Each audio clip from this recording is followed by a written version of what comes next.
사무엘상 1장. 에브라임 산지 라마다임 소빔에 에브라임 사람 엘가나라는 사람이 살고 있었습니다. 그는 여로함의 아들이며 엘리후의 손자이며 도후의 증손이며 숲의 현손입니다. 엘가나에게는 두 아내가 있었는데 한 사람의 이름은 한나였고 다른 한 사람의 이름은 브닌나였습니다. 브닌나는 자식이 있었지만 한나는 자식이 없었습니다. 엘가나는 해마다 전능하신 여호와께 경배와 제사를 드리기 위해 고향에서 실로로 올라갔습니다. 그곳에는 엘리의 두 아들 홈니와 비느하스가 여호와의 제사장으로 있었습니다. 엘가나는 제사 드리는 날이 올 때마다 자기 아내 브닌나와 그 모든 아들 딸들에게 제물로 드릴 고기를 나누어 주곤 했습니다. 그러나 한나에게는 2배를 주었는데 그것은 그가 한나를 사랑했기 때문입니다. 그러나 여호와께서는 한나에게 자녀를 주지 않으셨습니다. 여호와께서 한나에게 자녀를 주시지 않았으므로 브닌나는 계속해서 한나를 괴롭히고 업신여겼습니다. 이런 일이 해마다 계속됐습니다. 한나가 여호와의 집에 올라갈 때마다 브닌나가 한나를 괴롭혔기 때문에 한나는 울면서 아무것도 먹지 못했습니다. 그런 한나에게 남편 엘가나는 한나, 왜 그렇게 울고 있소?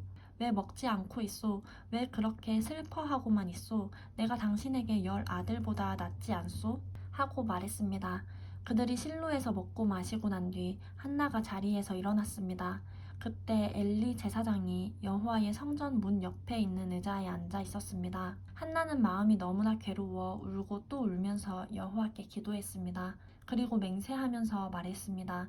전능하신 여호와여, 만약 주께서 주의 종의 비참함을 굽어보시어 저를 기억하시고 주의 종을 잊지 않고 제게 아들을 주신다면 제가 그 평생을 여호와께 바치고 결코 그 머리에 칼을 대지 않겠습니다. 한나가 여호와께 계속 기도드리는 동안 엘리는 한나의 입을 지켜보고 있었습니다.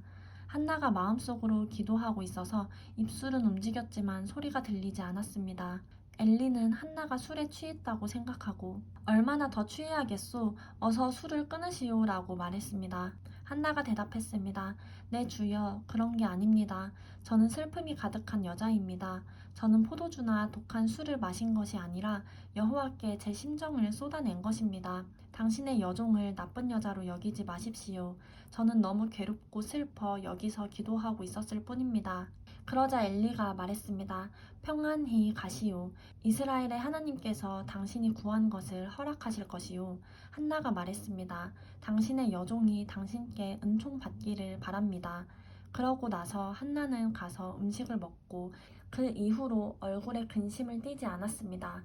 다음 날 아침 그들은 일찍 일어나 여호와 앞에 경배하고 라마의 집으로 돌아갔습니다.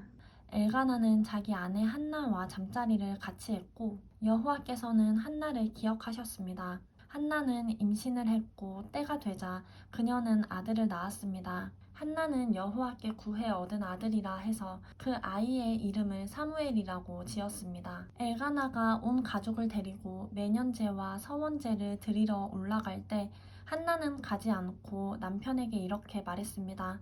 아이가 젖을 떼면 제가 데려가 아이를 여호와께 바치고 일생 동안 그곳에서 살게 하려고 합니다. 남편 엘가나가 대답했습니다. 당신 생각에 그것이 최선이라면 그렇게 하시오. 그럼 당신은 아이가 젖을 뗄 때까지 여기 있으시오. 그저 여호와께서 당신의 말대로 이루시기를 바라오. 그리하여 한나는 자기 아들이 젖을 뗄 때까지 집에서 아이를 길렀습니다. 아들이 젖을 떼자 한나는 아이를 데리고 수소 3마리와 밀가루 1에바와 포도주 1부대를 갖고 실로에 있는 여호와의 집으로 갔습니다. 아이는 어렸습니다. 그들은 수소를 잡고 아이를 엘리에게 데려갔습니다. 한나가 엘리에게 말했습니다. 내 주여, 맹세하건대 저는 여기 당신 옆에 서서 여호와께 기도하던 그 여자입니다. 그때 제가 이 아이를 달라고 기도했었는데 여호와께서 제가 구한 것을 주셨습니다. 이제 제가 여호와께 이 아이를 드립니다. 이 아이의 평생을 여호와께 바칩니다. 그런 다음 그들은 거기서 여호와께 경배를 드렸습니다.